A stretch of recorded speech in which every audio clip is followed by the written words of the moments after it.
La censure soviétique arrive en France et elle porte un nom, le label Confiance. Sarah Knafo commence par une petite claque à BFM avant de sortir l'épreuve. Malheureusement non et j'ai même une mauvaise nouvelle, pour vous. Je ne sais pas si BFM mériterait le label. Le label qui doit être décerné aux médias qui disent la vérité. Parce que quand on entend Raphaël Grabi, on a l'impression qu'Emmanuel Macron ne propose rien de neuf, qu'il ne veut pas aller plus loin. Alors que quand on lit le discours, et j'invite les gens qui nous écoutent à aller lire le discours sur vie-public.fr, donc un site gouvernemental, à aller lire ce discours car Emmanuel Macron dit: «Il faut aller plus loin». Il parle d'une directive européenne, il dit: «Il va falloir changer le droit national». Et là, il a un monsieur qui lui dit: «Mais monsieur Macron, il va falloir faire vite, vous avez bientôt les élections».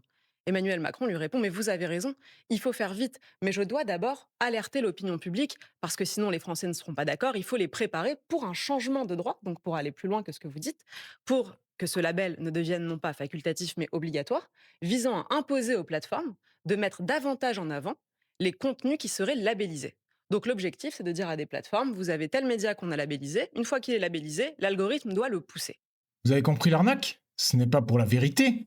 C'est pour que l'algorithme fasse disparaître ceux qui pensent mal et propulse bien sûr ceux qui ont le tampon Macron. Mais qui donne ce fameux tampon? Écoutez la fin, c'est effrayant.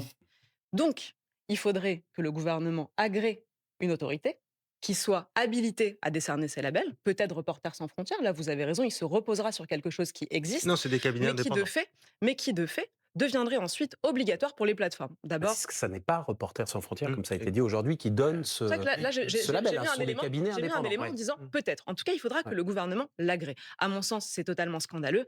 Sarah Knafo a tout compris et elle le dit avec panache. Emmanuel Macron ne veut pas protéger l'information, il veut la nationaliser. Le plan est diabolique. Le gouvernement va agréer une autorité de copains, genre RSF ou des cabinets privés, qui va distribuer des bons points aux médias dociles.